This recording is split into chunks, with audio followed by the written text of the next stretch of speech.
in-game purchase, we're here with Danny Nanny and Tom Herman to celebrate the 10-year anniversary of the Sony PlayStation 2. To pay tribute, we thought we'd take some time to recognize some of the landmark titles released on this platform.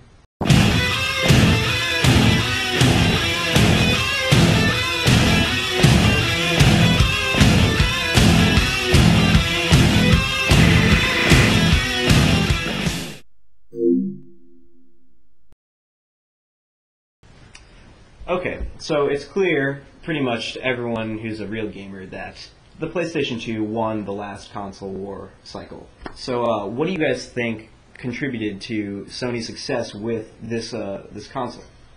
Well, first off, the PlayStation 2 had probably somewhere over 1,000 games come out for it. Also, it had a lot to do with the fact that the PlayStation 2 came out an entire year before anything else in that generation aside from Dreamcast, which flopped. And it also offered a complete library of PlayStation 1 backwards compatible games.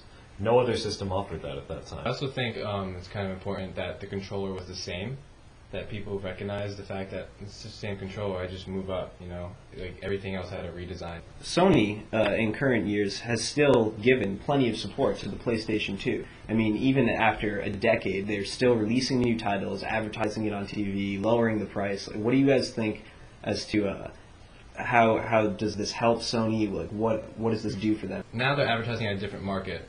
When we were playing mostly PS2, we were younger, and I think that they're now aiming at the same generation that we were at that age. A used PlayStation 2 is $30 at GameStop right now, and they're guaranteed to work for a year. Oh, wow. Which is a very good price for a game console, especially one that has new games coming out still.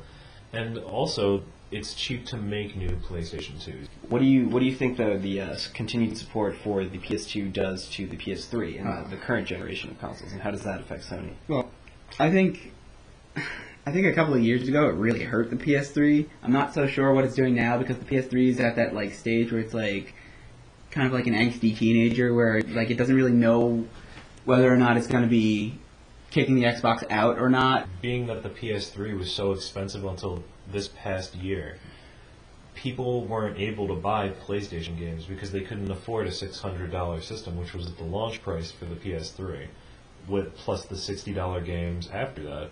So what do you guys think about in terms of moving on? Should Sony actually finally sort of bury the PS2? If Sony just went ahead, buried the PS2, and did do something to the PS2 that can play PS2 games, if you have the system, you just keep your games, so you could still buy really cheap PS2 games and play them on the PS3. So it's like, to a kid, it's like getting a new game.